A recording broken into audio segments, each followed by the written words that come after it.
como que a nossa cosmovisão cristã se relaciona com a oração. O que impacta na oração, como que deveria ser a oração de um cristão que realmente tem uma cosmovisão centrada em Deus e na vontade dele, né? Não vai dar para ver por enquanto, tá? Voltando aí, Paulo. Tenta ligar de novo lá, mas a ideia é... Qual é o dilema ético que a gente quer falar hoje? Bom, se Deus é soberano, certo? Deus conhece todas as coisas, Deus determinou todas as coisas, certo? Concordamos? Vamos passar um texto para reforçar essa ideia depois. Mas se nós concordamos que Deus não só conhece, como predeterminou, sabe e escolheu todas as coisas, por que eu devo orar então? Percebe o dilema? Se Deus sabe tudo e já definiu tudo, e Ele vai fazer independente de mim, por que eu oro então?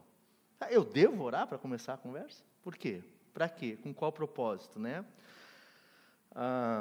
Então a ideia é que a ideia do estudo de hoje é mostrar que a nossa oração vai mostrar a nossa cosmovisão. A forma como eu oro, o que eu oro, vai demonstrar essa cosmovisão. O que é cosmovisão? Alguém lembra? Quem consegue me ajudar aí, pode participar da aula. Por favor, me ajuda o professor aqui a estabelecer as ideias, pensar adiante. Mas o que é cosmovisão?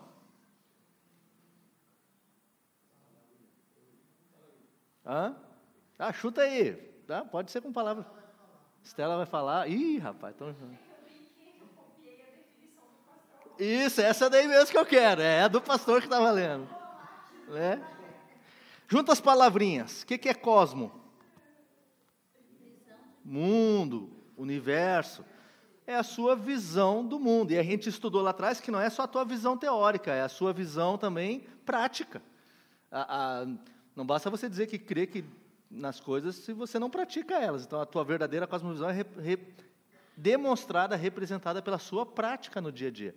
Então, a forma como você ora, as palavras que você expressa também demonstram essa cosmovisão, essa visão que você tem do mundo, esses óculos que você coloca, pelos quais você entende as coisas que estão à sua volta.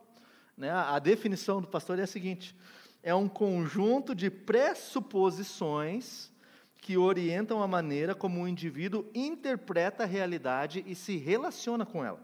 Ou seja, interpreta a parte teórica e se relaciona, a parte prática. São as lentes pelas quais vemos e interpretamos o mundo e nos relacionamos com ele. Então, como eu falei, primeiro vamos concordar aqui sobre a onisciência e a soberania de Deus, né? Deus é onisciente. A maioria de nós concorda com a onisciência dele, ou seja, que Deus conhece todas as coisas, de forma exaustiva. Não tem nada oculto a ele, não tem uma parte da criação que tem uma sombrinha, né? Não estou entendendo direito esse negócio. Não, Deus entende, sabe tudo o tempo, tudo é transparente para ele, né?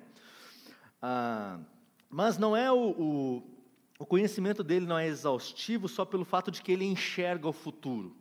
Não é só porque ele enxerga as coisas que a gente diz que ele sabe. Não, é também porque ele determina todas essas coisas. Deus não está só olhando para frente, eu sei o que o Roberval vai fazer. Não, ele sabe todas as coisas porque ele determinou o que o Roberval vai fazer.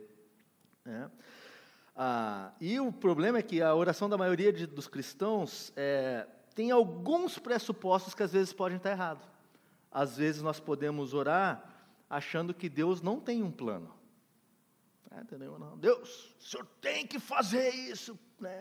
Porque você acha que Deus não tem um plano. Deus foi pego de surpresa. Como é que pode, Senhor? Como é que o Senhor deixa um negócio desse? Chegou nesse ponto. Essa crise, esses problemas, essa guerra. Às vezes a gente pode orar sem ter o pressuposto adequado. Eu pressuponho que Deus não tem um plano. Ou eu posso ter um outro pressuposto errado, que é o de que sim, Deus tem um plano, mas eu tenho um plano melhor. Esse é mais comum, né? Deus até planejou, mas Senhor, deixa eu dar uma ajustadinha aqui no seu plano. O Senhor está esquecendo uma partezinha aqui. Eu pedi uma namorada, mas eu pedi loira, de olhos azuis. O Senhor esqueceu. Aliás, eu orei por isso, tá? Eu disse, Senhor, que seja bonita. E Deus responde, né, irmão? Vendo os pontos aí e tal. Depois a gente vai falar disso. Você tem que expor para Deus também o que você quer. Você pode, tá?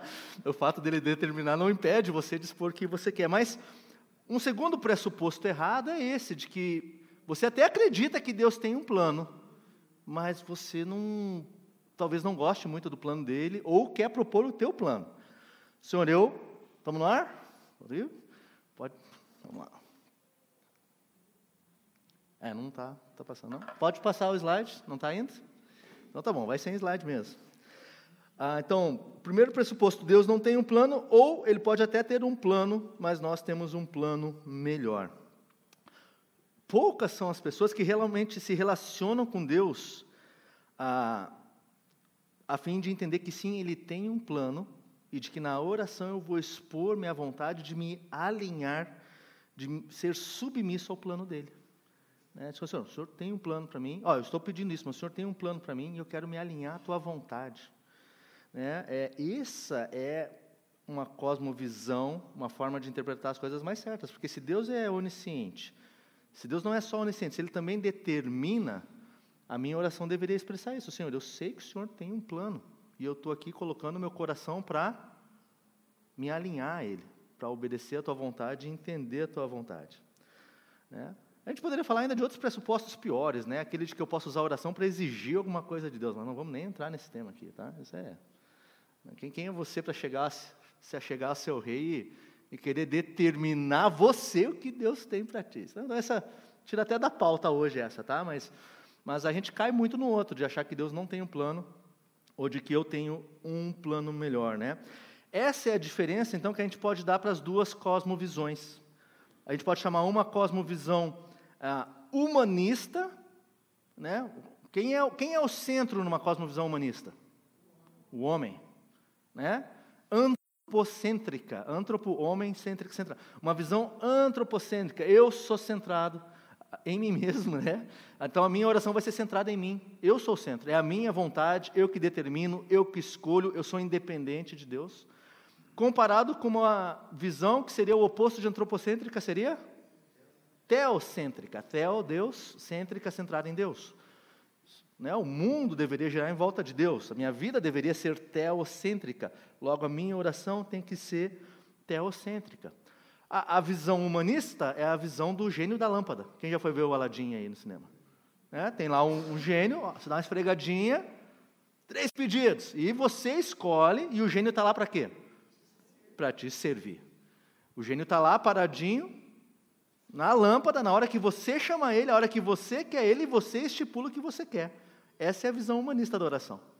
A visão antropocêntrica. Eu, homem, definindo o que eu quero de Deus, quando eu quero de Deus, como eu quero de Deus, na hora que eu quero de Deus. A gente ora assim? Ninguém aqui na igreja, eu garanto que não. O oposto da visão teocêntrica, onde Deus é o centro, Ele escolhe, Ele define, e eu sou mera ferramenta nesse processo. Eu entendo a soberania de Deus, os decretos dele, e eu me submeto a tais decretos. Então pense de novo agora no dilema ético. Você tem Deus sabendo todas as coisas, então por que eu devo orar? E aí, chegou lá, muito bom, Paulo, obrigado. Se Deus em sua sabedoria ordenou livremente tudo o que acontece, que motivo então eu devo ter para orar a esse Deus? Poderia ser feita uma pergunta de forma um pouquinho diferente, Para que vai servir, para que servirão minhas palavras, se Deus já conhece as minhas palavras? Se Deus já determinou, antes mesmo de eu mexer meus lábios, as palavras que vão sair dos meus lábios. Qual é o valor que ela tem, então, se Deus já determinou esse? Vamos olhar alguns textos juntos e tentar validar esses conceitos lá. Vamos lá, abre aí comigo no Salmo 139, por favor.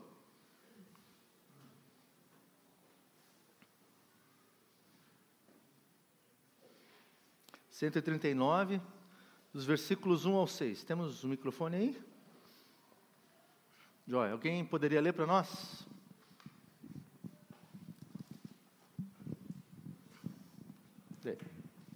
Obrigado. Senhor, Tu me sondas e me conheces. Sabe quando me sento e quando me levanto. E acompanhas os meus pensamentos, onde quer que eu esteja.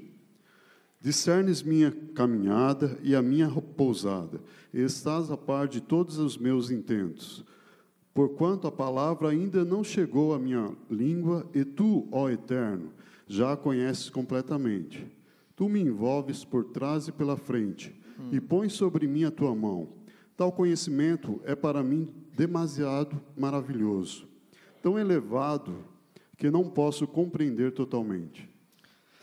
Me ajude a interpretar o texto. O que princípio, que doutrina aparece nesse texto aí? Onisciência.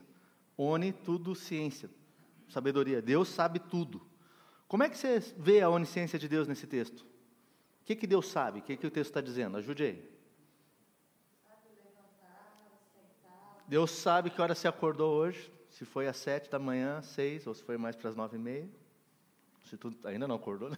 9, né? Que mais que Deus sabe?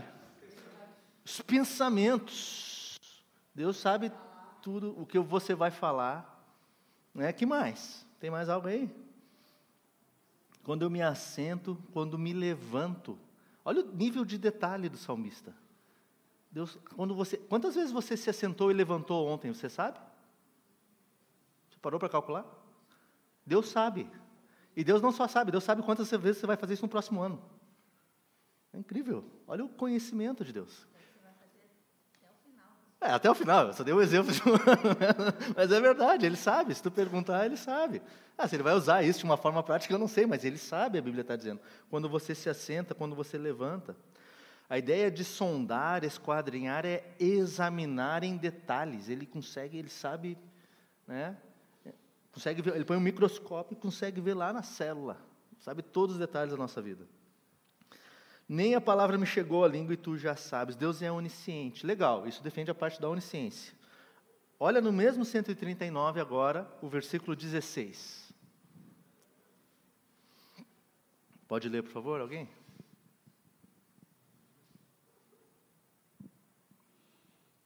Teus olhos viam meu embrião, e em teu livro foram registrados todos os meus dias, prefixados antes mesmo que um só deles existisse.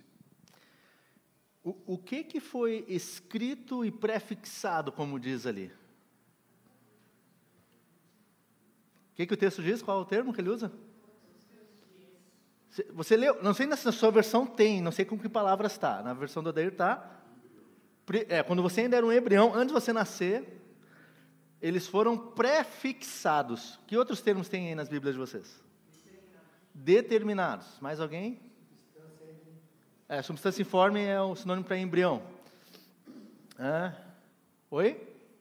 Estabelecidos. Oi? Escritas, ordenadas. Percebe? São palavras sinônimas para dizer assim, isso foi definido.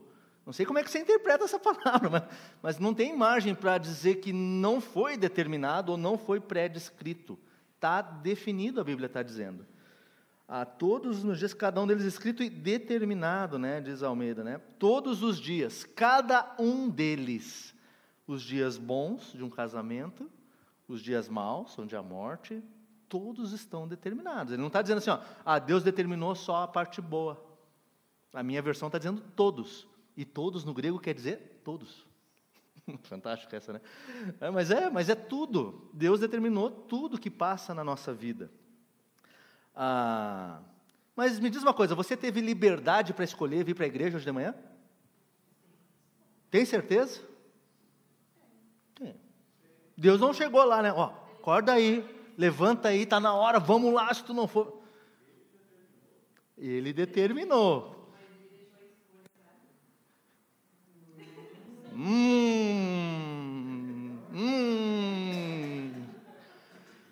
Verdade. A gente não está falando aqui do tal do livre-arbítrio, a gente está falando de liberdade de agência. Você é responsável pelos seus atos. Se você escolheu não vir para a igreja hoje, e não quis ouvir a palavra de Deus hoje, a responsabilidade é sua. Vamos ler uns versículos sobre isso. Mas, ao mesmo tempo, você veio porque Deus predeterminou. E se Deus houvesse determinado de forma diferente, você não estaria aqui hoje. É difícil para a nossa mente conciliar as duas coisas. Mas você está aqui porque Deus quis. E você, com a sua liberdade de agência, escolheu fazer a vontade que Ele predeterminou. Deus escolheu e você foi agente para poder atuar nisso. Difícil conciliar os dois, né? É difícil, porque às vezes a gente quer dizer assim, tá, mas então quem que escolheu no final das contas? As duas coisas são verdades ao mesmo tempo no espaço. Não entendo, que bom, você é tão criatura quanto eu. Foi Deus quem determinou isso. Não dá para entender. Eu sei que muitos de nós ficam com dificuldade, mas eu fico tão confortável em saber que eu não posso entender todas as coisas que meu Deus determinou. Agora, eu não posso querer isolar as coisas. Eu não posso dizer que porque Deus é soberano eu não sou responsável. Eu não posso fazer isso. A Bíblia está dizendo, não, você é responsável, você que escolhe, você vai sofrer as consequências do seu pecado. Mas adivinha, até o seu pecado foi pré-determinado por Deus. Por favor. Põe lá, vamos gravar aí, que depois o pastor vai ouvir e vai ver o que tu falou aí, olha o que você vai falar.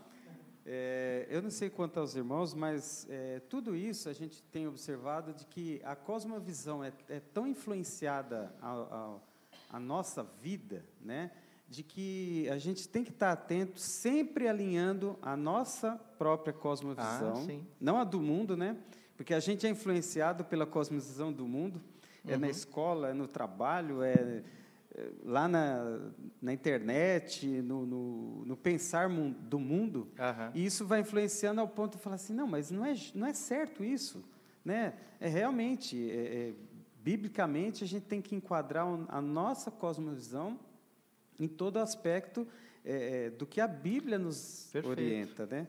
E isso é difícil para o mundo, né? Aceitar a gente isso. É treinado desde bebê, né, Altair? Você é treinado pelo mundo, né? Aqueles que talvez nasceram num lar cristão, tiveram a chance de receber uma cosmovisão desde berço distinto. Nossas crianças têm sido abençoadas. Elas até têm o mundo pelejando, brigando para moldar a cosmovisão delas, mas nós, pelo menos como igreja e como família, temos tentado moldar nelas uma cosmovisão teocêntrica. Mas é verdade. As mídias, TV, novela, filme, teatro, todas as artes do mundo nos treinam o tempo todo numa cosmovisão humanista. Parte do princípio de que Deus não existe. Então, logo, se Deus não existe, você é independente, você escolhe, você faz. E é isso que cria o conflito para nós de vir na igreja e ouvir que Deus é soberano. Eu ia falar disso lá no final, mas é isso, Deus, a gente briga com isso porque a gente foi treinado para dizer, não, eu sou independente, eu escolho, eu não preciso de Deus. E aí a Bíblia vem e diz, não, você se curva diante do teu Senhor e Criador e aceite a vontade dEle. Chupa essa mão. Por isso que a oração, por isso que a oração tem que nos conformar a isso, né? A oração tem que nos conformar a isso, a falar assim, olha, você é dependente de Deus. Sim, né? Sim. Voltando ali no texto, quando que essas coisas sobre a minha vida foram escritas? Antes de eu existir. Logo, se foi antes, você teve alguma atuação para descrevê-la? Quem fez isso? Deus. É curioso, novamente, aquela ideia de onisciência versus soberania e decreto. Onisciência diz assim, Deus é capaz de ler o livro da tua vida e saber todas as páginas da tua história. Decreto, Deus escreveu o livro da sua vida. É Ele que está... E já está escrito, não é que Ele está escrevendo dia a dia, com a tua participação. Então hoje eu decidi para a igreja, e Deus foi lá e, você decidiu hoje, como você fez. Não, já escreveu, já está escrito. Todos os dias estão descritos no livro, né? Mais um texto, Provérbios 16, 33. Ainda embasando uma parte do dilema.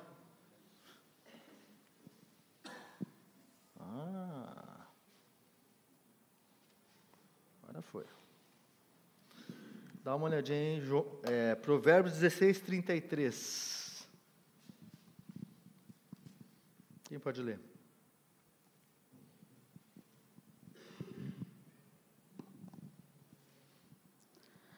A sorte se lança no regaço, mas do Senhor procede toda decisão.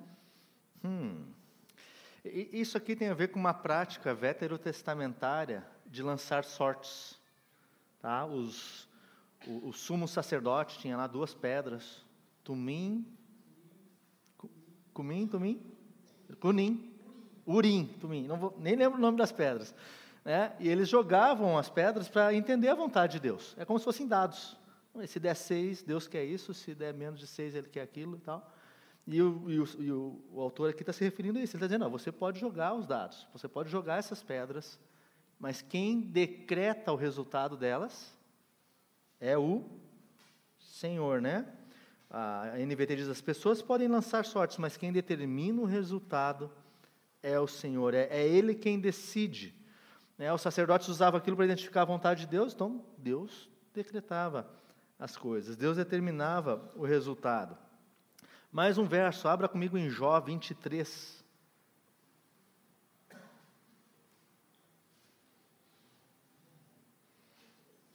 Jó, capítulo 23, versículos 13 a 14.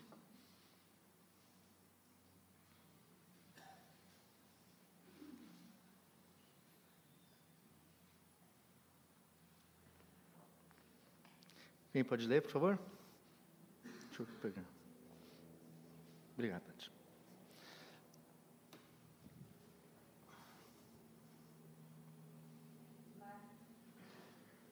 Tá ligado? Mas se ele resolveu alguma coisa, quem o pode dissuadir? O que ele deseja, isso fará. Pois ele cumprirá o que está ordenado a meu respeito. E muitas coisas, como estás ainda, tem consigo. Então, Jó está fazendo uma pergunta, mas se ele, Deus, resolveu alguma coisa, quem pode dissuadi-lo? Quem pode fazê-lo mudar de ideia? Ele não propõe resposta porque é uma pergunta retórica. A resposta está embutida. Quem está lendo, ele sabe qual é a resposta. Né? Quem pode mudar a Deus? Ninguém? Então, a minha oração pode mudar a Deus?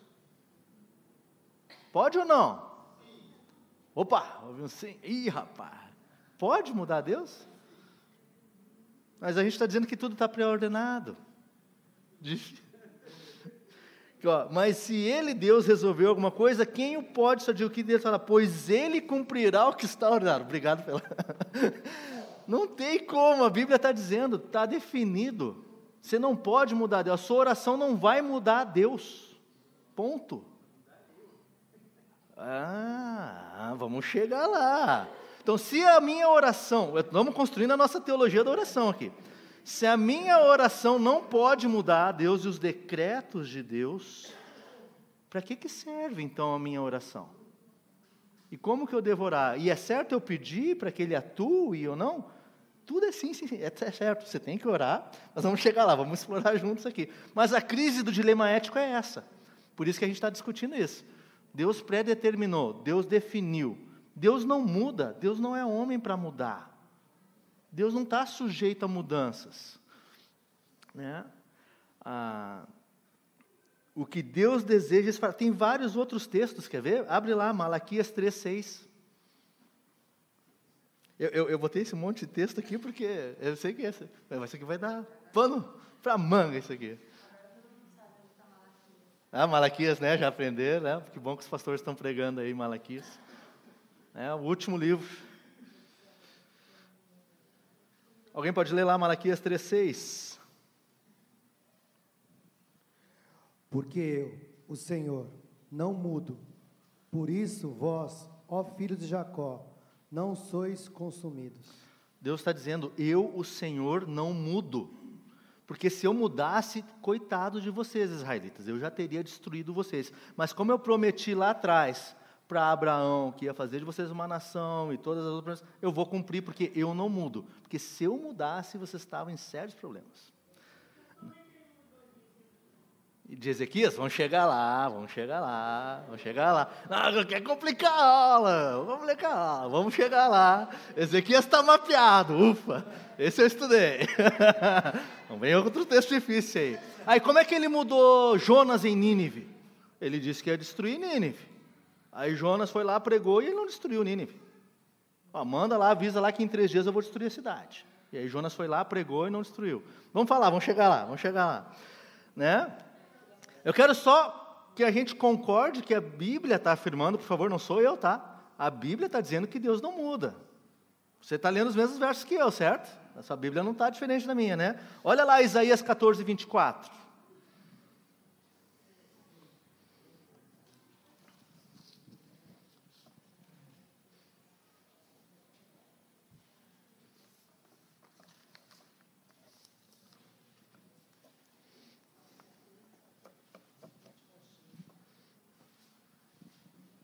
Isaías 14, 24, por favor. Jurou o Senhor dos Exércitos, dizendo: como pensei, assim sucederá, e como determinei, assim se efetuará. Como pensei, assim sucederá. Como eu escolhi, assim vai ser, Deus está dizendo. É como eu escolho. É Deus quem está afirmando isso, gente. Tá bom? 3, 4 versículos tá bom? Querem mais? Tem mais aqui, ó. Eu vou ter mais uns 4 aqui. Mas, gente, a Bíblia, Deus está afirmando que Ele determina e Ele escolhe. A soberania de Deus. Soberania é isso. Soberania não é simplesmente governar, que nem a gente pensa num governador humano, que está lá e não sabe as coisas.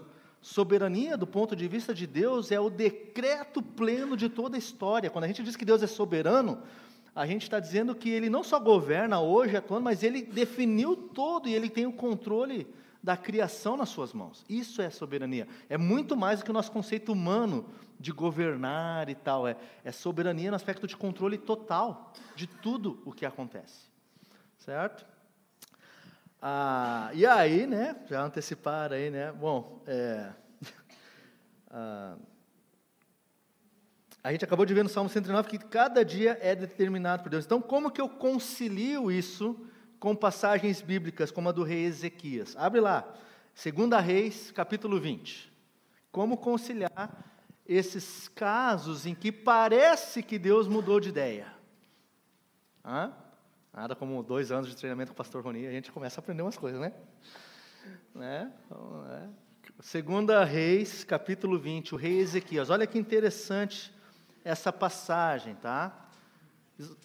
Jerusalém está sitiada, né? Jerusalém está em guerra, eles estão prestes a ser derrotados, né? Cercados ali, né? E vamos ali, versículo 4 ao 6. Quem pode ler, por favor? Alguém quer ler aqui para nós? Por favor, Sônia. Versículo 4 até o 6, eu acho que dá. Então, antes que Isaías deixasse o pátio intermediário, recebeu essa mensagem do Senhor: volte a Ezequias, líder de meu povo, e diga-lhe: assim diz o Senhor, o Deus de seu antepassado Davi. Ouvi sua oração e vi suas lágrimas. Vou curá-lo, e daqui a 3 dias você sairá da cama e irá ao templo do Senhor. Acrescentarei 15 anos à sua vida, e livrarei você e essa cidade do rei da Síria. Defenderei essa cidade por causa de minha honra e por causa de meu servo Davi. Certo. O que aconteceu nessa passagem? Deus usou o profeta Isaías, que chega para eles: Ezequias, Deus falou aí, arruma a mala, fecha a conta, né? Imagina se Deus chegasse a fazer isso com a gente hoje. A gente é humanista do jeito que é. Não, Senhor, e o que Ezequias faz? O que Ezequias fez? Ele orou, né?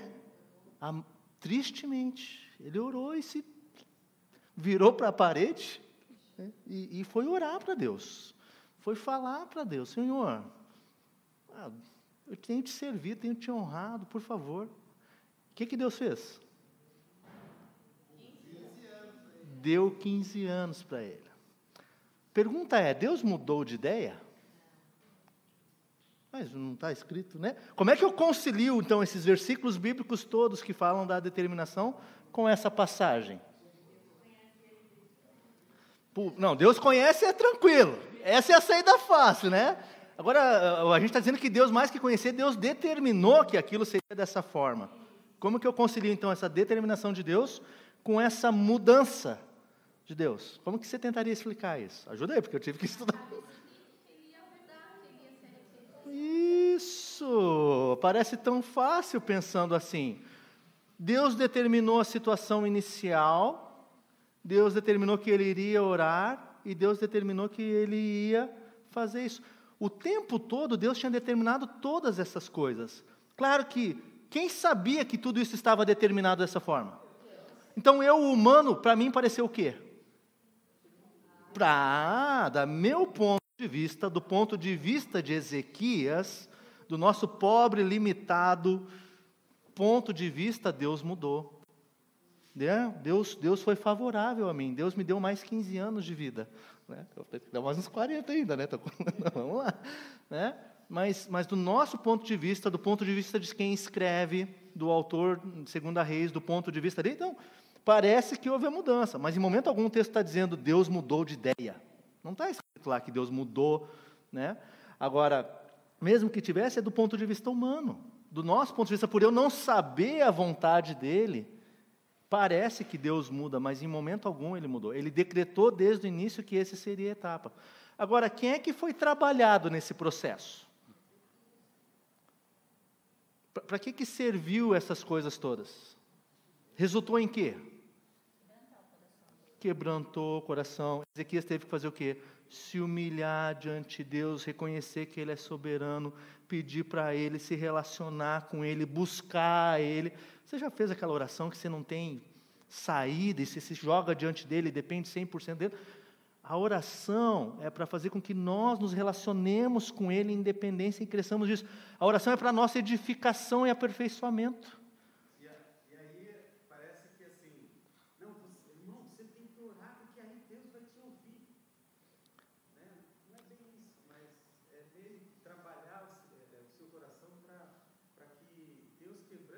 Uhum. E você possa entender os propósitos de Deus Verdade. naquela situação. Isso. Tem situação que você fala assim, nossa, depois que eu orei, as coisas mudou. Uhum. Deus me ouviu. Não, realmente sim, mas no sentido muito mais interior. É o exemplo do que está acontecendo na igreja hoje. Quantos de nós não estamos orando pela vida do Eliseu? Agora, você pode fazer isso de forma humanista, achando que essa doença está fora do controle de Deus, achando que qualquer resultado está fora do que Deus não sabe. Deus já determinou o que vai acontecer e quando. Agora, o que serve? Para nós, a gente ora por nós, principalmente por Ele, para que Ele entenda a vontade de Deus, para que descanse na vontade de Deus, tenha a paz sabendo que Deus é soberano, mudando o nosso coração, mudando o coração da família, cuidando da família dele. Mas em momento algum, vai mudar Deus. Deus já tem. Não, sim, mas eu posso orar pedindo para que Deus mude os nossos corações como igreja, né? Não, é muito comum você orar por alguém pedindo, Deus, dá sabedoria para entender teu plano. Você está orando por ele, né? Dá paz para eles entenderem que tu governa. Isso. Também no seu, Mas é que isso, você pode orar para que Deus altere e modifique o coração de quem está sofrendo tanto quanto o seu. Né? Você quer, ele pode ser mudado e aperfeiçoado tanto quanto eu, né? Claro que é também, principalmente para mim. Né? Mas a ideia é essa, que você está orando para que Deus também trabalhe na vida dele. Né? Não para mudar o plano de Deus. Deus muda teu plano. Deus vai fazer a vontade dele, né? Eu não sei qual é o plano dele, né? Não sei qual é o plano dele, né? Oi.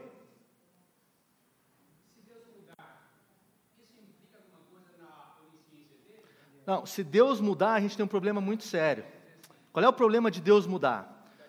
Se Deus mudar de ideia, eu vou quebrar uma verdade bíblica. Porque a gente acabou de ler na Bíblia que Deus não muda, Deus é o mesmo, Deus definiu, Deus decretou. É até difícil falar, mas se Deus mudasse, nós deixaríamos de existir hoje, porque é Ele quem sustenta em seu ser toda a verdade e toda a existência. Se em algum momento Deus se tornar mentiroso, Ele deixa de ser a verdade, logo Ele não pode ser Deus. Se Ele não é Deus, eu não existo, nem você, a terra não existe. É um papo meio louco, mas seria...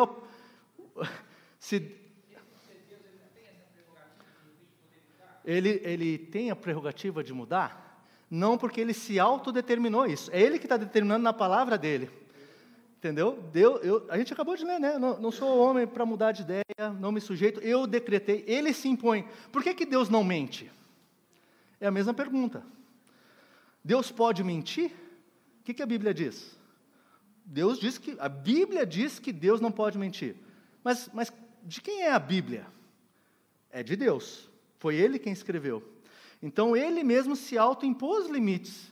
Eu sou santo, eu sou mentiroso e eu não vou mudar, eu sou isso. Percebe? A mesma coisa no seu decreto. Ele está dizendo, eu decidi.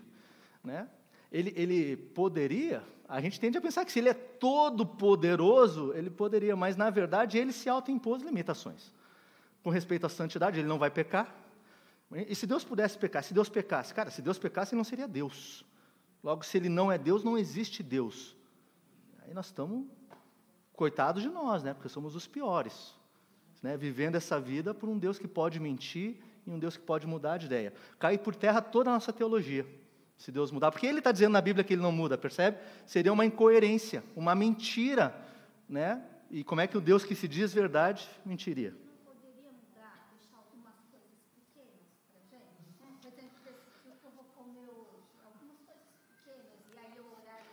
Bom, vamos voltar. A gente está dizendo que você tem essa liberdade de escolha. Você pode escolher o que você vai comer hoje. O que você está pensando em comer hoje? Mas a gente estava discutindo lá em casa, né? Vamos sair para comer, vamos comer. É outra teologia, finanças vai começar semana que vem. Ele poderia, Deus poderia, mas ele está dizendo que ele já determinou, Sônia. Esse é o ponto. A gente acabou de ler 6, 7 versículos, tudo, cada dia está determinado. É complicado, né? Olha, vocês não complicam muito a aula aí, que eu vou falar para o pastor Rony, que se vocês se complicar, não vou mais dar aula, hein? Não, quando você perguntou, eu falei sim. Não, foi para... Não, eu falei mais ou menos no sentido que a Sônia acho que está querendo colocar, né? Algumas coisas pequenas, né? Sem querer mudar porque quando você fala a gente não quer mudar Deus, não quer mesmo, porque a soberania dele, ele não é mentiroso, nada disso. Mas assim, como é que eu vou dizer? Coisas, detalhes da vida, quando a gente pede alguma coisa que Deus talvez não tivesse no plano dele, e ele muda, como foi o caso de Ezequias, né? É complicado, né? Entendeu? O caso de Ezequias, vamos lá. Falar, eu vou conceder, na soberania dele, ele possa conceder alguma coisa que a gente peça. Essa que é a questão. Não entra na questão de você mudar a essência de Deus, torná-lo mentiroso. Não seria essa. Caso de Ana, por exemplo, com Samuel, tudo bem, que aí você vai falar, mas Deus já tinha planejado Samuel lá na eternidade, né? Isso. Então, quando Ana orou, já estava no plano dele. Isso. Né? A nossa grande dificuldade é esse conciliar. Nosso coração humano quer ser independente, ele quer poder... Se a gente levar para o fim, mas por que a gente quer ter essa liberdade? Por que eu quero poder fazer isso? Porque eu fui treinado de que eu sou independente, de que Deus não existe, e de que Deus controla só uma parte. Cara, se nosso Deus não controla tudo, nós estamos roubados, cara. Não tem saída, né? Claro que, como a gente falou, a gente não sabe tudo. Então, eu posso orar. Mas a questão é a postura do coração quando Deus não responder do jeito que você quer. E Deus fizer o plano dele. E a gente vai ler alguns exemplos aqui de casos bem interessantes, onde Deus disse, não, eu sei que tu quer isso, mas eu vou fazer outra coisa. E aí, como é que você fica no seu coração? Você aceita a soberania dele e ora dessa forma? Senhor, eu reconheço que o Senhor disse não. Ou você continua falando, não, eu quero ter essa autonomia de escolher e de saber que Deus não controla essa área da minha vida. Aí como é que a gente vai determinar, não, essa partezinha Deus controla, essa não, essa ele controla. Biblicamente, o que a gente leu, os textos estão dizendo, Deus controla tudo, né? Os teus olhos me viram substância uniforme e foram escritos todos os meus dias. Não satisfeito, o autor segue. Cada um deles, para dizer que todos é cada um, ele repete, foram escritos e determinados, cada um, todos os dias. Isso é soberania. Um Deus que é sujeito que nem os deuses lá de Roma, Grécia. Esse Deus cuida só da colheita. Esse Deus cuida do sol. São deuses limitados, não existem. Nosso Deus é soberano, Ele controla cada aspecto. Agora, de novo, por favor, não coloque na soberania de Deus a conta. Porque ao mesmo tempo que Ele é soberano, nós somos plenamente responsáveis por nossas decisões. Né? Romanos 14, 12. Oi.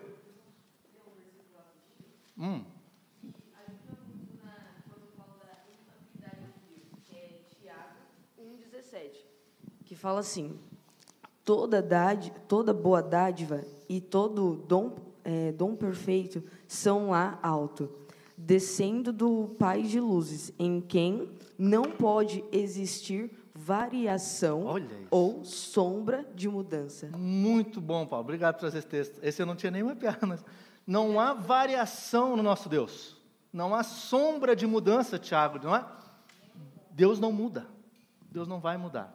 E acho que é bem complicado a gente entender que nada está na nossa mão, mas acho que é muito mais fácil a gente pensar nisso sem entender do que a gente trazer a mutabilidade de Deus. Porque quando a gente pensa... Quando que a gente muda na nossa vida? Quando alguma coisa que a gente está fazendo não tá certo aos nossos olhos. Né? Então, a partir do momento que a gente concebe que Deus possa mudar, acho que mais do que a mudança que Ele está fazendo, é a gente pensar que se Deus resolveu mudar, é porque o que Ele estava fazendo não estava direito. E se Deus está fazendo alguma coisa que não está direita, porque Ele não, a gente ele tá não falando, é tão Deus assim. Normalmente, mudança, a gente está querendo falar dessas coisas menores, mas vamos falar da principal questão da vida de um homem. Qual é que é? Salvação. O que a Bíblia fala sobre isso? Somos o quê?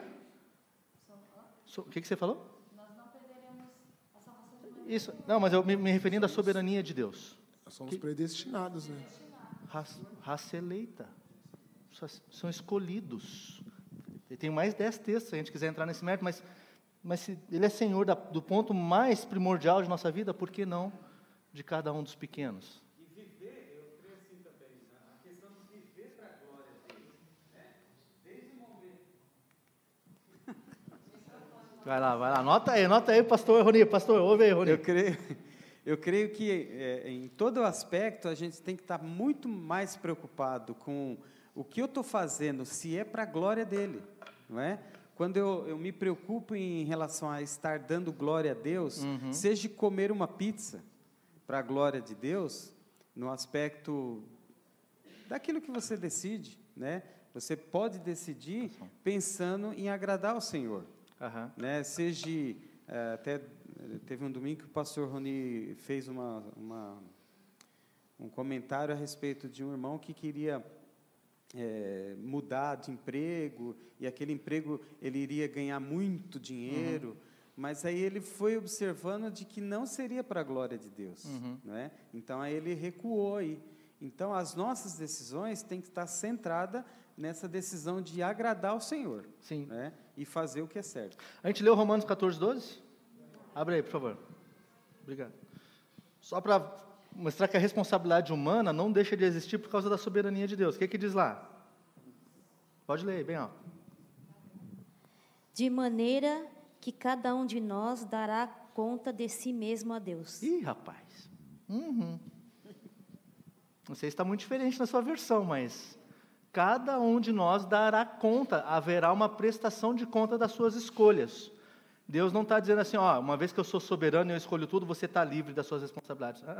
O mesmo Deus que está dizendo, eu sou soberano, está dizendo, você vai prestar contas. E é aqui que está a cumplicidade que a gente já discutiu, de entender essas duas coisas como sendo verdade ao mesmo tempo. Mas a Bíblia afirma as duas coisas. E eu, pobre humano que sou, tenho dificuldade para aceitá-las ao mesmo tempo, no espaço. Né? Essa é a dificuldade. Vai lá, por favor. Antes de passar para o Ranieri aqui, né? Eu estava pensando ali, a gente fica nesse dilema aí que a gente não entende, mas graças a Deus que Ele está no controle de tudo, né? Cada um quer o controle da sua vida nas suas próprias mãos. Olha o caos que seria. Exato. Muitas vezes a gente pensa, eu quero mudar para esse lado. Aí você vê que lá na frente, se tivesse mudado para aquele lado, você tinha arrebentado o resto. Ai de nós, se Ele respondesse todas as nossas orações favoravelmente. Ia estar todo mundo de Ferrari aqui. Se Deus me entregar as vontades do meu coração, talvez seja um dos piores castigos, né? Mas eu estava pensando que, assim, até uma questão bem filosófica, né? Mas A gente, na nossa visão limitada com relação à linha do tempo, né?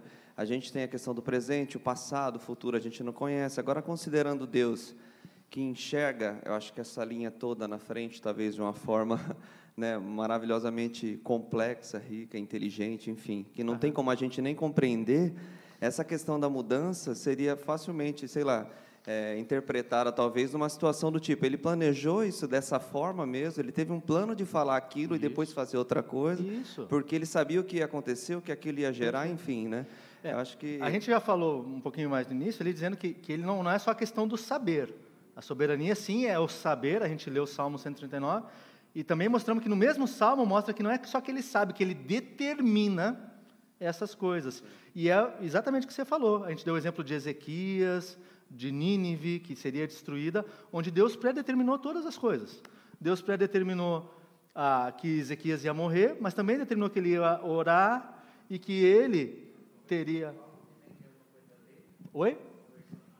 Conversão de Paulo. Deus determinou a conversão de Paulo. Agora, eu não estou conseguindo associar com essa questão da... Porque não há muito dilema ali, como tem nesses outros casos. Normalmente é o caso de Ezequias e de Nínive, que o pessoal usa para defender a ideia de que Deus muda de ideia. Né? Ao contrário de vários textos que a gente leu dizendo que Deus não pode mudar. Né? Então, se Deus não muda em todos esses textos, como que eu explico essas duas passagens difíceis? É o fato de que ele predeterminou toda essa mudança. E, de novo, uma mudança do ponto de vista humano, do nosso ponto de vista, que não sabemos a linha da história, perfeito, é uma mudança. Pô, Deus tinha dito que me deu a mensagem que eu ia morrer, eu fui lá, né, e assim, Deus disse que eu vou para o inferno. Aí eu ouvi a mensagem, né, recebi a Cristo, não vou mais. Deus mudou a minha história, né, do meu ponto de vista. Mas do ponto de vista dele estava determinado o tempo todo.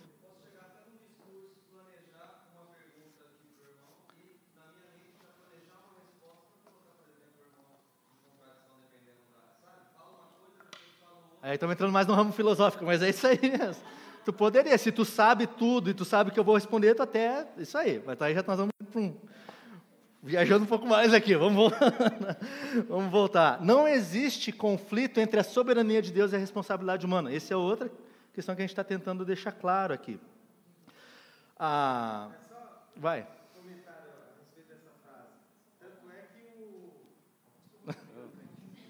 Tanto é que o próprio Moisés e o faraó... Isso. Parece uma coisa tão contraditória. Deus manda Moisés ir lá falar com o faraó e endurecia o coração de faraó. Deus aí que você é fala, soberano, peraí, pô. e aí? Deus é soberano, né? O tempo todo. E Moisés não sabia dessa história, senão Moisés fala, Senhor, o que o Senhor quer afinal? Mas esse é o ponto. Agora, a pergunta é, se Deus é soberano, isso deve desestimular a minha oração? E é isso que eu quero agora defender. Eu primeiro ajudei a desconstruir, a criar o problema, vou tentar ajudar a resolver, senão vou ter que prestar contas depois dessa aula aqui. Deus estabeleceu a oração como uma ferramenta, como um meio para o nosso relacionamento com Ele e para Ele fazer a vontade dEle. Abre lá Jeremias 29. Bom, se Deus é soberano sim, mas Ele também disse, olha, eu sou soberano, mas eu quero que vocês orem, porque eu vou trabalhar na vida de vocês através da oração, e a oração de vocês vai ser meio para eu executar a minha vontade. Jeremias, capítulo 29, versículos 12 e 14. Vamos ver aqui primeiro com Israel, depois a gente vê alguns textos com relação à igreja. Né? Por favor, quem poderia ler? 12 a 14. Então me invocareis, passareis a orar a mim e eu vos ouvirei. Buscar-me-eis e me achareis quando me buscardes de todo o vosso coração. Serei achado de vós, diz o Senhor, e farei mudar a vossa sorte. Olha que interessante. Congregar-vos-ei de todas as nações e de todos os lugares para onde vos lancei, diz o Senhor, e tornarei a trazer-vos ao lugar de onde vos mandei para o exílio. Olha que espetáculo. Quando que ele está passando essa mensagem para o povo de Israel? Ele está passando essa mensagem antes do exílio da Babilônia. Deus está predeterminando, antes do exílio, aliás, bem antes, né? Não é que ele está naquele momento determinado, ele tinha determinado que o povo de Israel iria para o exílio, mas que mais ele está determinando? Que o povo de Israel vai fazer o quê? Vocês vão me buscar, vocês vão orar, vocês vão me invocar, e eu serei achado, e eu vou mudar a sorte de vocês, eu vou mudar a situação de vocês. Percebe o controle de Deus sobre a situação? Ele está dizendo assim, eu vou mandar vocês para o exílio, porque eu tenho que disciplinar, vocês estão sendo filhos meio rebeldes, mas vocês vão orar lá, e eu quero que vocês orem, e por causa da oração de vocês eu vou fazer. Quer dizer, foi por causa da oração? Não.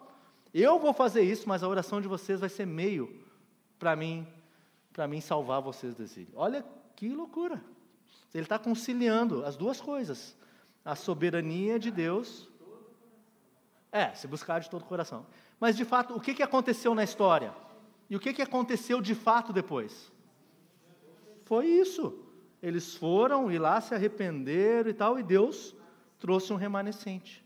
Trouxe de volta, né? Mas a oração foi o meio que ele estipulou. Ele está dizendo, Israel, quero que vocês orem para que eu faça a minha vontade. Aí vocês vão fazer. Deus decretou o mal que sobreviria sobre Israel. Ou você acha que os exílios foram fora da vontade de Deus?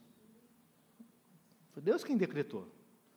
Deus estabeleceu que a oração seria um meio de livramento. Vocês vão orar, vão se arrepender, vou trabalhar no coração de vocês, vocês vão entender que vocês pecaram e por causa disso sofreram tudo isso, né? Por isso que a nossa oração tem valor e lugar. Deus quer e Deus usa ela como meio. Ela não perde o valor por causa da soberania de Deus. Nós não estamos indo para o extremo dizer aqui, agora porque Deus é soberano, pare de orar. Não, pelo contrário. Por Deus ter decretos e ter definidos, nós devemos orar para que esses decretos se tornem realidade e eu os aceite. Para que Deus mude a minha vida e o meu coração. Não entendeu? É difícil mesmo, né? A gente concordou, Sônia, que a gente não tem como mudar Deus na oração, certo? Então, o que a oração tem que fazer com a minha vida? Esse é o aspecto. Para que vai servir a oração? Para me mudar, né? Deus, no caso de Israel, decretou aquele mal que ia passar com eles, o exílio. Mas Deus também disse assim, vocês lá no exílio, Deus, antes deles irem para o exílio, disse, vocês lá, vocês vão orar, e eu vou salvar vocês. E a oração vai ser o meio pelo qual, a forma pela qual vocês vão pedir a minha salvação e eu vou responder a ela. Entendeu? Deus está usando a nossa oração para Ele agir também. Não que Ele seja dependente, Ele vai agir independente da oração, mas Ele quer que a gente ore. Então a minha oração tem valor, porque Deus determinou e porque ela pode ser o meio estabelecido para o Deus para Ele agir. Como a gente vai ver alguns casos, o caso de Ana, que alguém citou. Vai agir. Deus não é o gênio da lâmpada. Ele não está lá esperando você chamar para agir. Deus está agindo agora, hoje, sempre. Ele é o ator do universo. Ele está jogando xadrez. Ele vai agir se você orar, se você não orar. Agora, você quer ser parte do plano dele? Eu acho que eu tenho que orar mais porque eu tenho que obedecer. E também, isso é um imperativo. Nós vamos chegar lá. Está todo mundo antecipando a minha aula.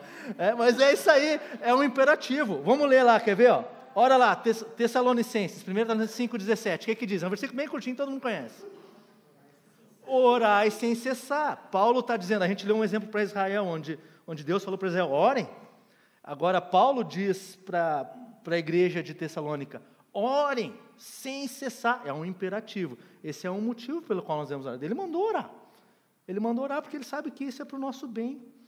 Ele sabe que é para mim me moldar à vontade dele. Efésios 6, 17 a 18 diz o seguinte, tomai também o capacete da salvação e a espada do Espírito, que é a palavra de Deus, com toda oração e súplica, orando em todo o tempo no Espírito, e para isso vigiando com toda perseverança e súplica por todos os santos. Um outro exemplo de Paulo falando para a igreja de Éfeso orar. Orem, é um imperativo, Deus mandou orar. Por favor. 1 Tessalonicenses 5,17. Orai incessantemente, orai sem cessar, pode variar.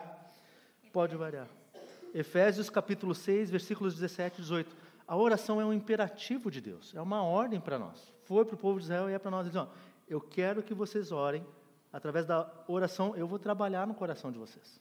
É o meu meio de agir. A soberania de Deus e os decretos de Deus não anulam o nosso papel de orar continuamente. Isso tem que ficar claro. A oração não perde valor e não perde significado porque eu creio na soberania de Deus. É ao contrário, a soberania de Deus deve me fazer orar mais ainda. Porque eu sei que Ele tem decretos, eu sei que Ele tem planos, mas eu não sei quais são esses planos que eu devo orar. Faz sentido ou está muito maluco esse negócio? Não faz sentido? Tem uma vírgula aí.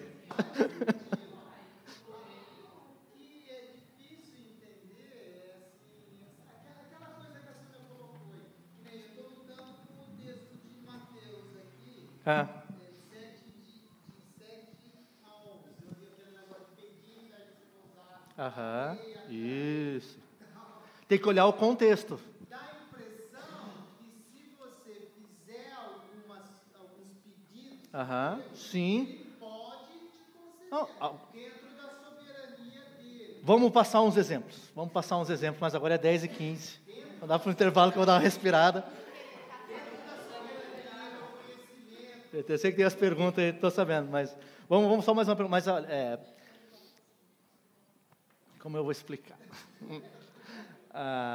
Sim, Deus vai responder positivamente na oração quando ela for na vontade dEle. Quem foi a pessoa que mais andou na vontade de Deus? Você lembra a oração de Jesus no Getsêmani? Qual foi? Senhor, o que Jesus pediu? Senhor, passa de mim esse cálice. É o homem, né? Ali, Deus, Jesus, homem, dizendo, passa de mim esse cálice, mas não faça-se a minha vontade, faça-se a tua vontade, Senhor. Deus ouviu? Deus não respondeu a Jesus? Por que Deus respondeu a Jesus? Porque a oração de Cristo foi teocêntrica. Ele pediu certo. Tiago vai dizer que vocês pedem e não recebem porque pedem mal.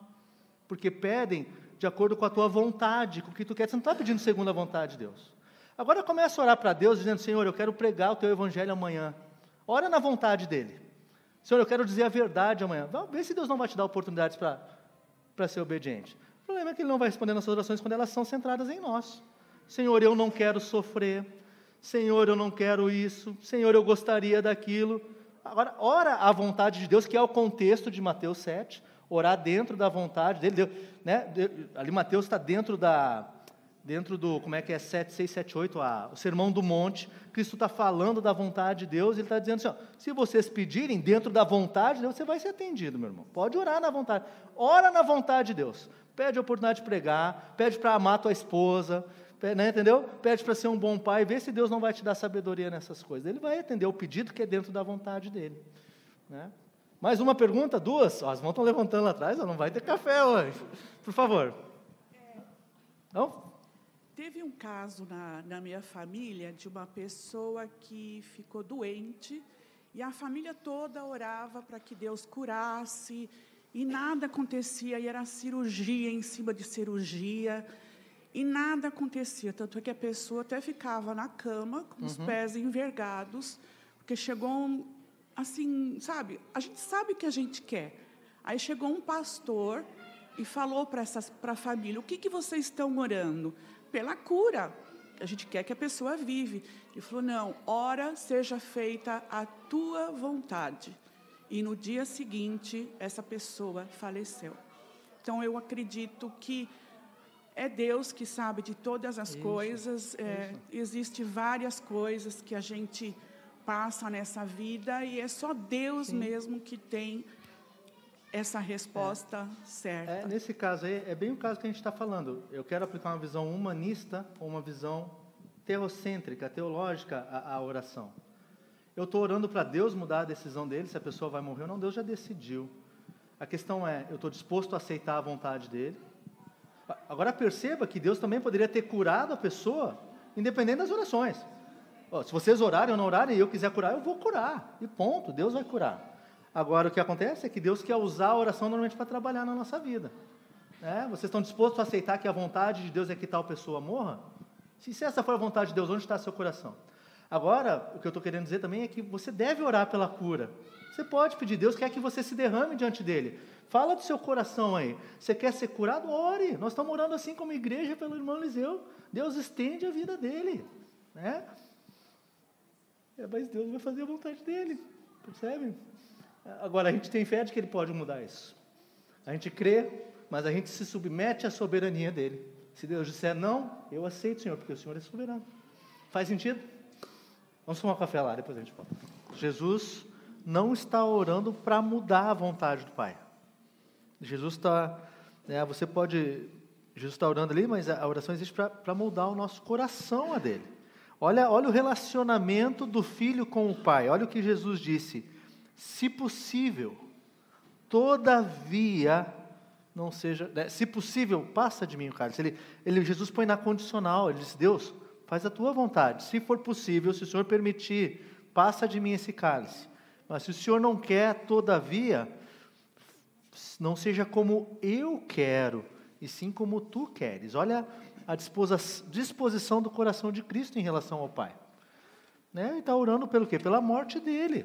Ele sabe do sofrimento que ele vai passar, eu diria até não tanto quanto ao sofrimento físico, mas principalmente sobre aquele momento da separação entre o Filho e o Pai, onde todos os nossos pecados estão sobre ele. É daquele momento que ele está falando, quando ele diz, né, meu pai, porque me desamparaste. É daquele momento que ele está orando, não quero passar sobre isso. E também sobre o sofrimento humano que ele vai passar, mas ele coloca dentro da vontade de Deus. Essa é uma oração que agrada a Deus. É curioso, lá em casa, a gente faz tempo que já quer vender nossa casa lá, porque a gente precisa do dinheiro para construir uma outra casa maior para a família grande, né? E nós temos orado com os pequenos. Nós temos, Senhor, queremos muito vender nossa casa, vende nossa casa, por favor, vende nossa casa. E aí a gente precisou ensinar eles, porque nós já estamos orando sobre isso há 2 anos, quase 3 anos, e Deus não responde.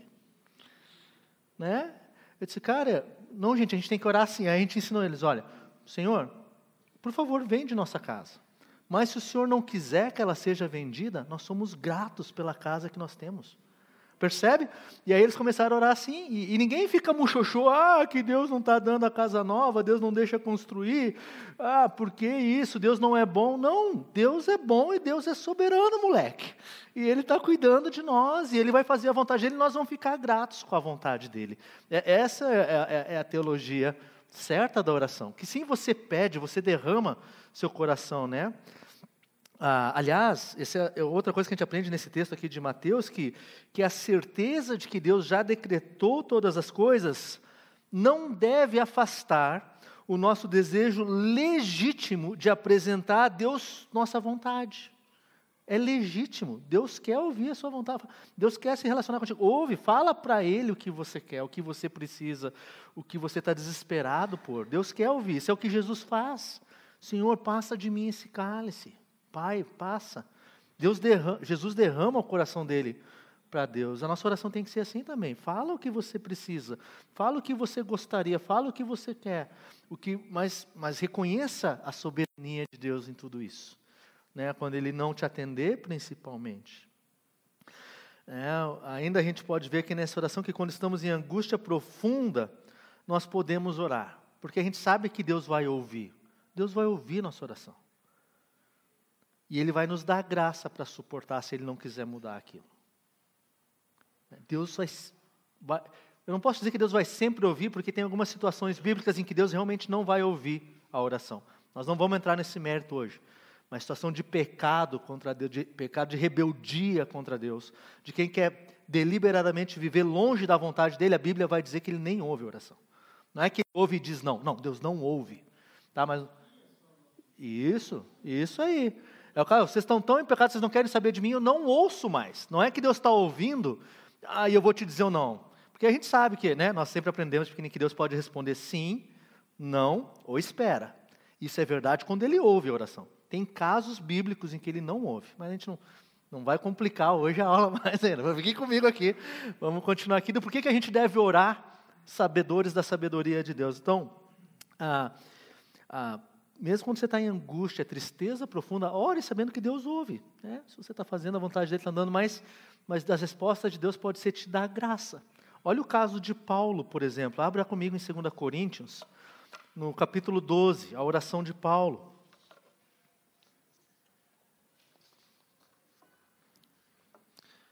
2 Coríntios, capítulo 12, 7 a 10.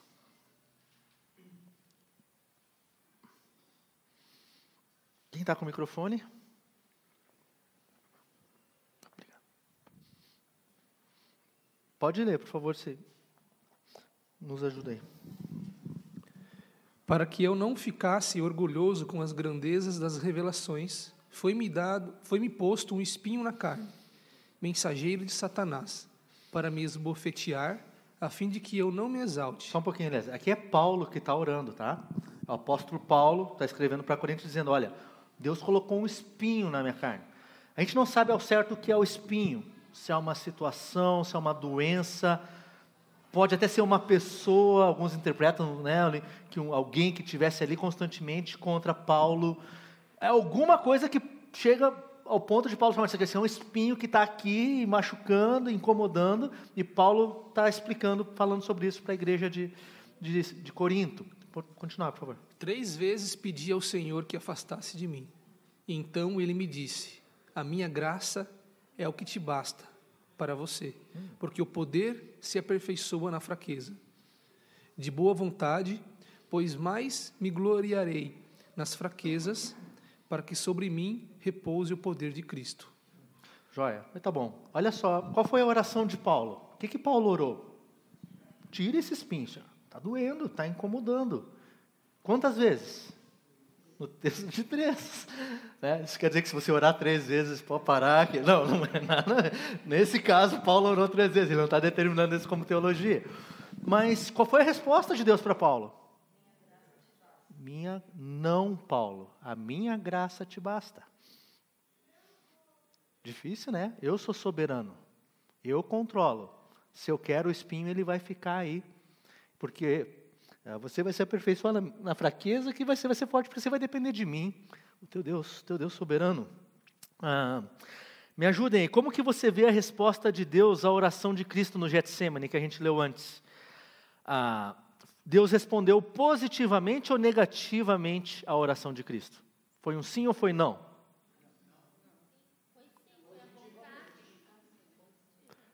Foi positivamente. Por quê?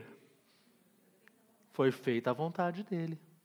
Mas Jesus orou dentro da vontade de Deus, dizendo, Senhor, faça-se a tua vontade. Então, ao fazer a vontade dele, Cristo morrer na cruz, a vontade de Deus foi cumprida. A resposta de oração foi respondida sim, porque ele orou dentro da vontade de Deus.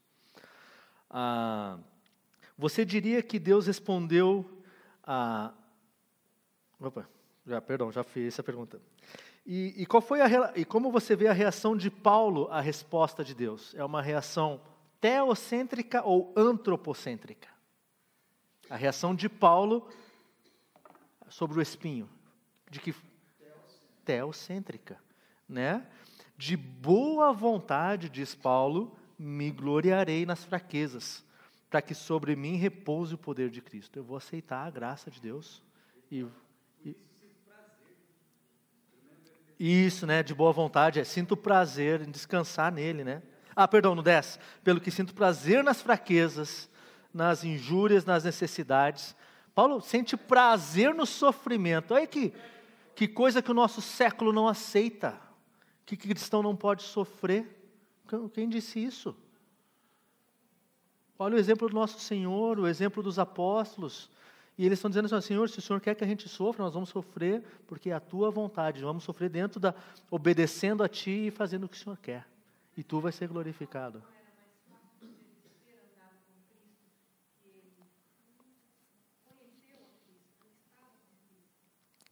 Mais fácil.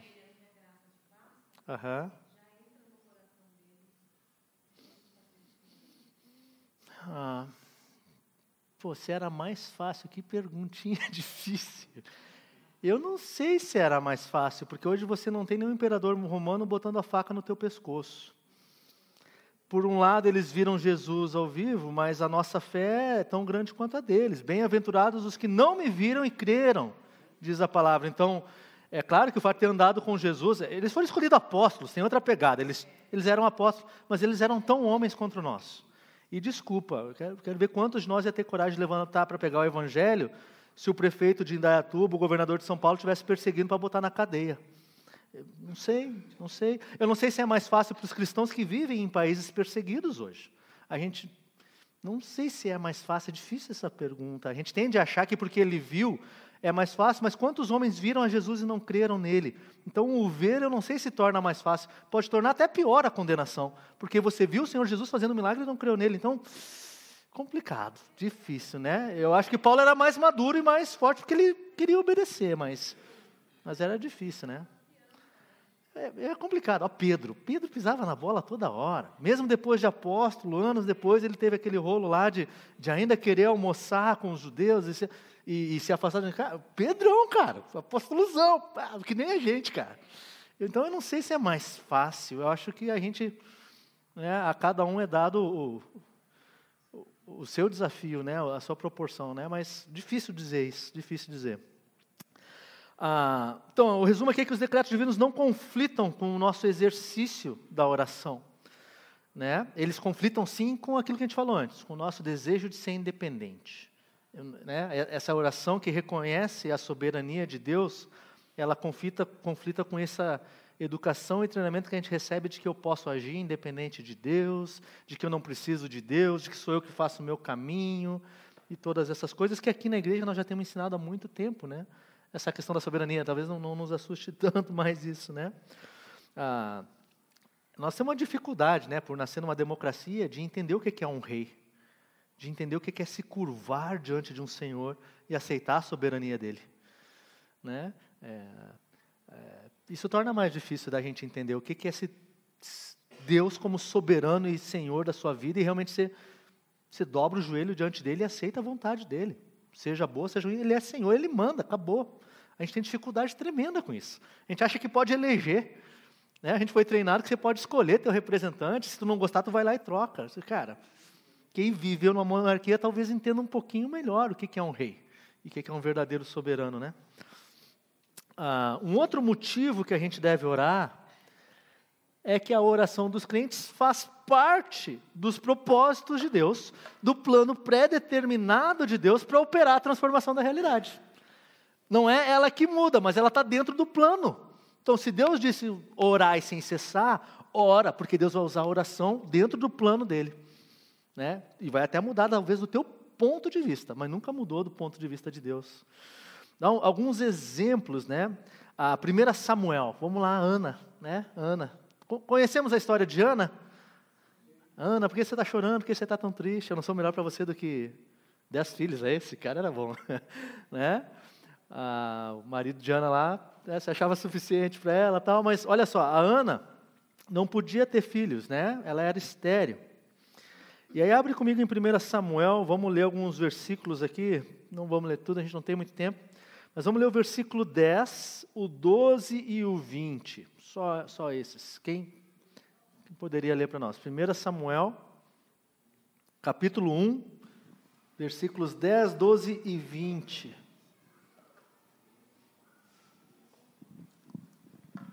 Por favor. Versículo 10. Levantou-se Ana e com amargura de alma orou a Deus e chorou abundantemente. Ela estava chorando porque ela queria muito ter um filho. E ela não tinha como ter filhos, né? E aí até perseguida, a outra fazia piada dela lá e tal, mas ela não tinha filho. Ela orou e Senhor, me dá um filho, né? Me dá um filho. Versículo 12. Demorando-se ela no orar perante o Senhor, passou Eli a observar-lhe o movimento dos lábios. Ela se demorou em orar, ficou lá orando, e Eli até olhou aquilo, até achou que ela estava embriagada, de tanto que ela estava lá pedindo ao Senhor. E no versículo 20, o que Deus faz? Como é que Deus, né, atuou? Ela concebeu e, passado o devido tempo, teve um filho, a quem chamou Samuel, pois dizia, do Senhor o pedi. Deus respondeu a oração dela? Sim. Deus mudou de ideia? Não. Foi sempre o plano dele. Como é que você acha que Deus queria chamar o filho de Ana?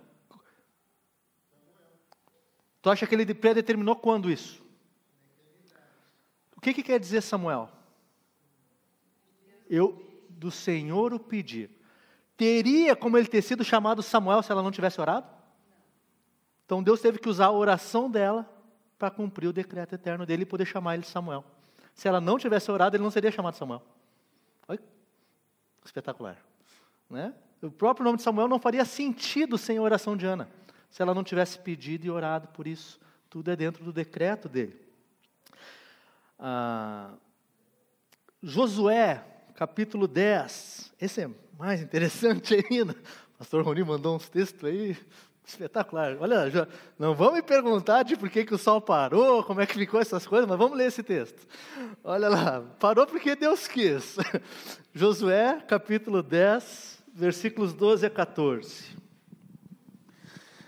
Então Josué falou ao Senhor, no dia em que o Senhor entregou os amorreus nas mãos dos filhos de Israel, e disse na presença dos israelitas: Sol, detente em Gibeão, e tu, lua, no vale de Aijalon. E o sol se deteve e a lua parou, até que o povo se vingou dos seus inimigos. Não está isso escrito no livro dos justos? O sol, pois, se deteve no meio do céu e não se apressou a pôr-se, enquanto o dia inteiro. Não houve dia semelhante a este, nem antes nem depois dele, tendo o Senhor assim atendido a voz de um homem, porque o Senhor pelejava por Israel. A história aqui é fantástica. Agora eu vou confundir Gigal com Gibeão.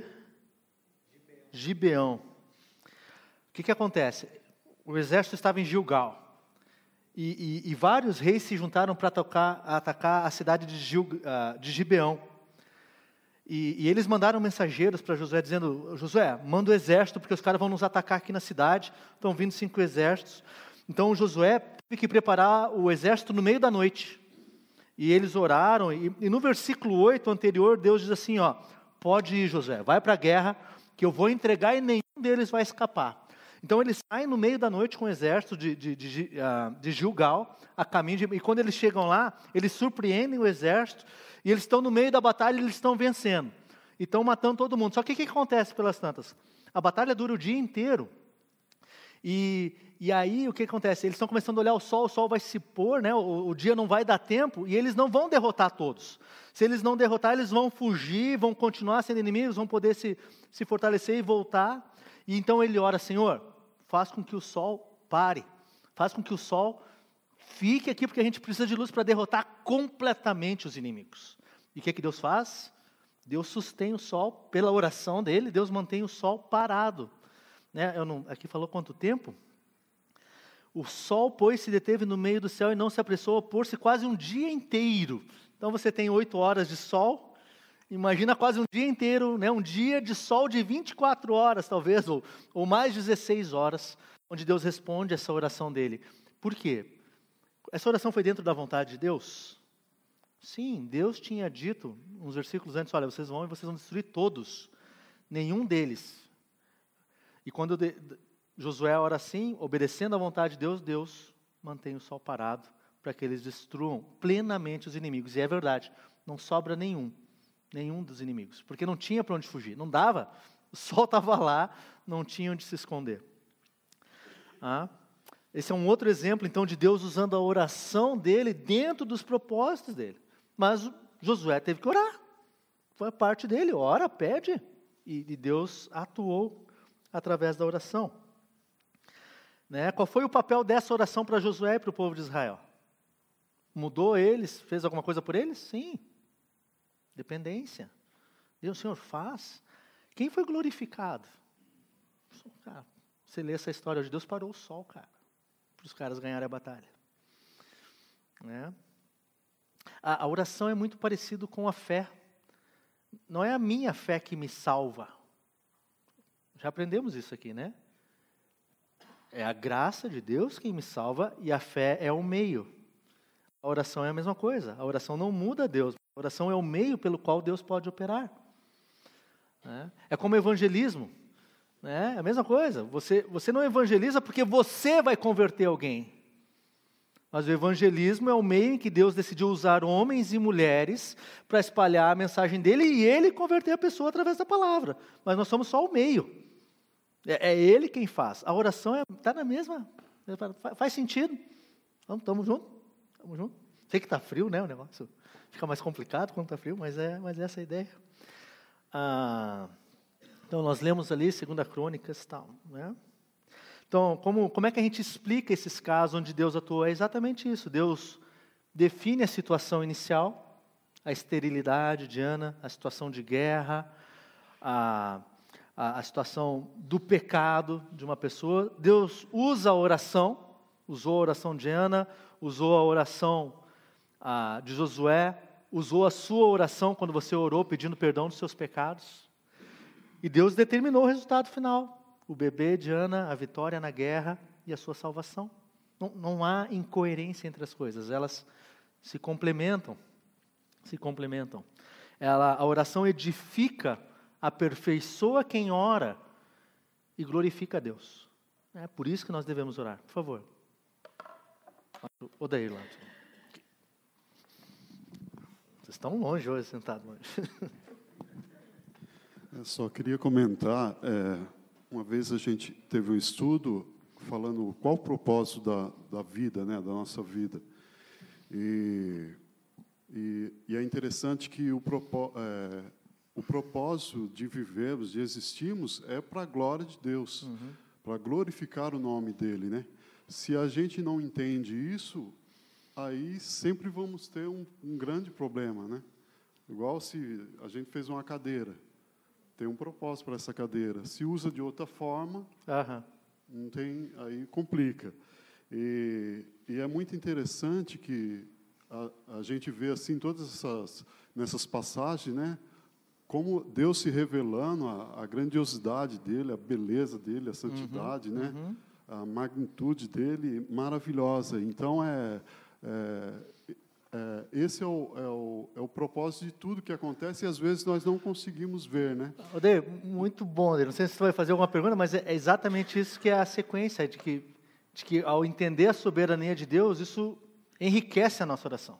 Você entende a vontade dele, você entende que foi ele que operou, isso muda a nossa perspectiva, né? E tem aquele texto que fala que a vontade dele é boa, perfeita e agradável, né? Se confiamos nisso, então tudo se encaixa. Perfeito. Né? Baseado nisso que você falou, ao invés de reduzir nossas orações, o decreto de Deus e entender que Ele decretou as coisas deveria enriquecer o conteúdo das nossas orações. Né? Romanos 11:33, Paulo diz assim, ó profundidade.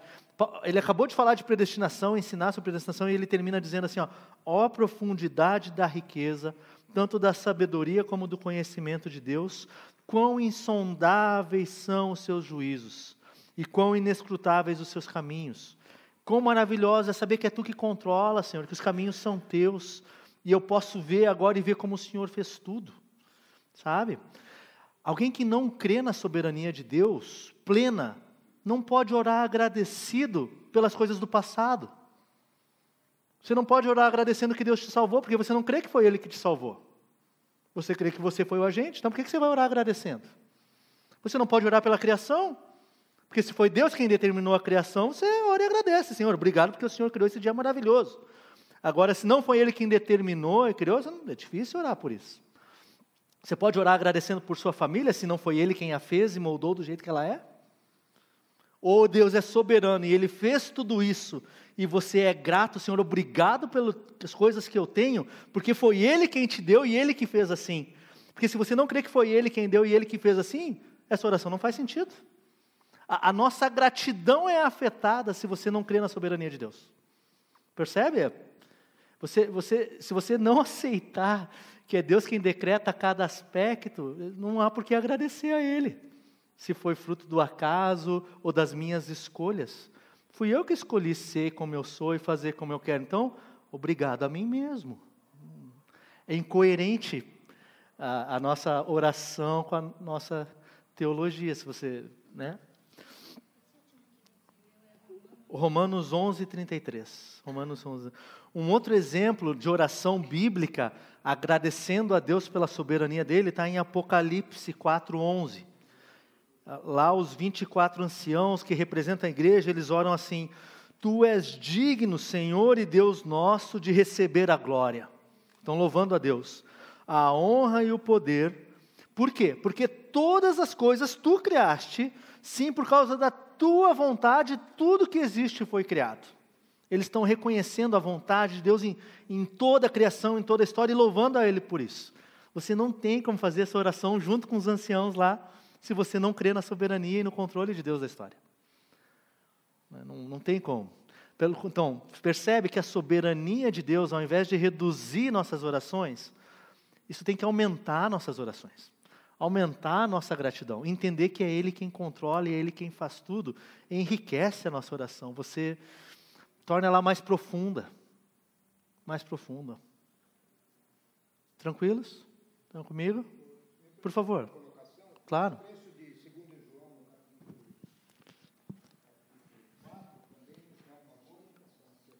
Por favor, pode ler aqui para nós. Esta é a confiança que temos ao nos aproximarmos de Deus. Se pedirmos alguma coisa de acordo com a vontade de Deus, perfeito. Ele nos ouve. E se sabemos que Ele nos ouve em tudo que pedimos, sabemos que temos o que dele pedimos. Amém? É exatamente. Se aproximar dele. E é isso que a gente está dizendo. Oi? O texto é 2 João. Capítulo 4. Versículo 14 e 15. Ótimo. 2 João 4, 14 e 15. Exatamente, é isso que a gente está falando. Você... 1 João, perdão. Se aproxima dele sabendo que é ele, mas você pede como? Segundo a vontade dele. Você entende que é a soberania dele que vale. Dentro da vontade dele, né? Dentro da vontade dele. Um outro ainda que diz, né? Deleita-te no Senhor e Ele cumprirá os desejos. O mais ele fará. Vamos lá. O que mais? Declara enriquece e esse é o último de hoje. Vou deixar... Nós vamos tarde aqui. Ao invés de reduzir nossas orações, o decreto de Deus ensina aquele que ora a entender corretamente a história. Quando você crê no decreto de Deus, na soberania dele, a forma como você entende a história e os eventos muda. Você começa a entender do ponto de vista dele. Atos, abra comigo no livro de Atos, capítulo 4.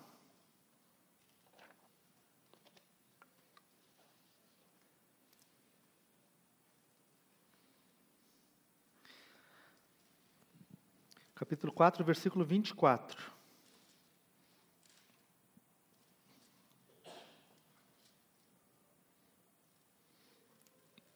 Quem pode ler, por favor?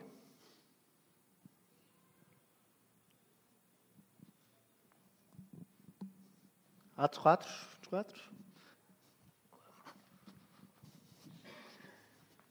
Obrigado.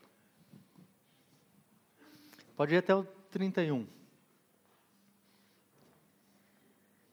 Ouvindo isto, unânimes, levantaram a voz a Deus e disseram: Tu, soberano Senhor, que fizeste o céu, a terra, o mar e tudo o que neles há, que disseste por intermédio do Espírito Santo por boca de Davi, nosso pai, teu servo, por que se enfureceram os gentios e os povos imaginaram coisas vãs? Levantaram-se os reis da terra e as autoridades ajuntaram-se a uma contra o Senhor e contra o seu ungido.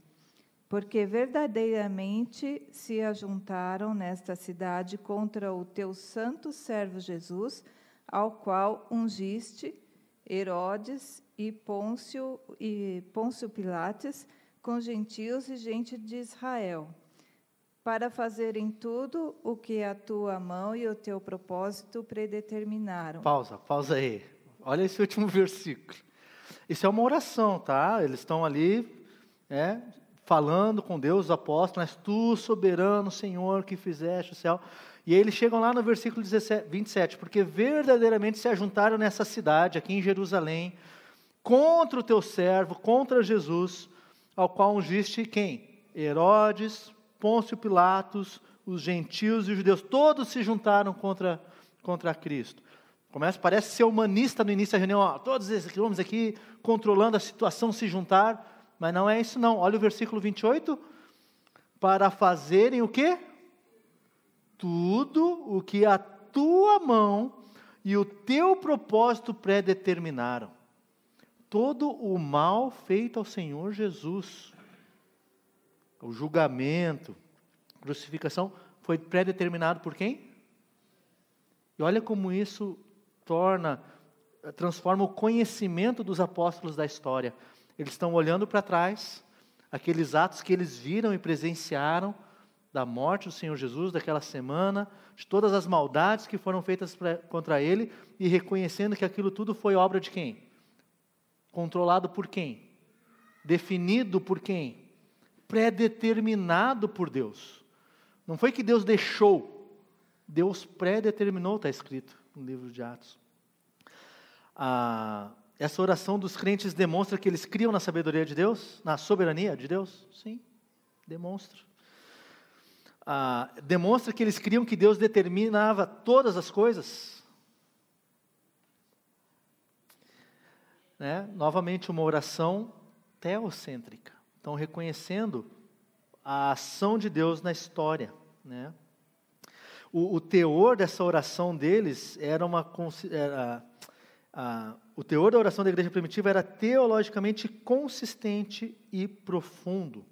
E eles interpretavam os fatos do ponto de vista de Deus. Entendiam que tudo acontecia do ponto de vista de Deus. Assim deveria ser nossa oração hoje também. De forma simples, meio que fechando a nossa aula aqui, decreto, então, é tudo que Deus determinou para acontecer na história. Certo? Nada do que acontece em nenhuma época, ou em todas as épocas, foge do controle dele. Tudo em todas as épocas está dentro do controle dele. A história é o palco onde onde ocorrem os acontecimentos previamente definidos por Deus. Por essa razão, quanto mais a gente se colocar em oração reconhecendo os decretos divinos, mais a gente vai desenvolver um conhecimento, uma compreensão adequada da história. Se eu entendo que a história é um plano onde Deus faz tudo o que Ele quer, quanto mais eu orar nesse sentido, entender, mais eu vou conseguir perceber a mão dele atuando. Poder olhar para trás e dizer, glória a Deus por tudo isso que aconteceu. Na nossa oração, a gente tem que entender que as coisas não acontecem por acaso. Um tsunami, um terremoto, uma crise econômica, a perseguição na Venezuela, os problemas que o país está passando lá, se ocorrem por acaso? O governo da Venezuela é aquele governo por acaso? Deus perdeu o controle? Ou você acha que não? Você acha que Deus pode operar em tudo isso para o bem e para a glória dele? O que nós vimos aqui semana passada? Será que nossos irmãos venezuelanos teriam se convertido, batizado, sequer ouvido a mensagem, se Deus não tivesse feito uso dessa situação, dentro da vontade? Não é que Deus pegou a situação e reverteu ela. Não, eu vou mudar essa situação para o bem. Não, Ele predeterminou toda a situação. E Ele fez para a glória dele. Deus usou a situação, não é por acaso, não foi à mercê dos homens, ou do acaso, que essas coisas aconteceram. Deus não foi surpreendido pela crise. Deus é Deus quem determinou ela. Deus quem escolheu que acontecesse assim. E quando a gente olhar para trás, ainda mais quando nós estivermos na presença dEle, e entender conhecer como nós somos conhecidos, a Bíblia diz, quem sabe muitas dessas coisas vão fazer muito mais sentido do que fazem hoje em nossa limitada visão e limitado conhecimento do plano dEle, do plano dEle. Quem sabe mais o que Deus decretou? A gente não sabe também. Eu não sei o que Ele decretou para amanhã. Eu não tenho controle sobre as coisas. Quem sabe quais outras bênçãos e frutos Ele decretou a partir de tais sofrimentos ou situações difíceis? Nós não sabemos. Agora a gente tem que escolher qual ponto de vista a gente vai adotar na nossa vida e na nossa oração. Eu vou adotar um ponto de vista humano, com uma cosmovisão antropocêntrica. Ah, Senhor, quanto sofrimento, e coitadinho de mim, e tira esse sofrimento. Ou eu vou adotar a postura de Paulo, né? A graça me basta, eu vou me gloriar nela. E 2 Coríntios 4,17, que diz: porque a nossa leve e momentânea tribulação produz para nós eterno peso de glória acima de toda comparação. Essa é a visão. Essa é a visão. Certo? Deus não é pego de surpresa. Deus não é só um telespectador assistindo um filminho da sua vida. Ele está escrevendo a história da nossa vida. Deus planejou sabiamente todos os detalhes, até onde você vai almoçar hoje. Né? Mas Ele permitiu que você fosse ferramenta e meio nesse processo. Né? Terminando aqui, vamos ler uma última passagem que está no Salmo 115. Vamos ler juntos aí, e a gente pode encerrar nossa aula. Né? Salmo 115, versículos 2 e 3.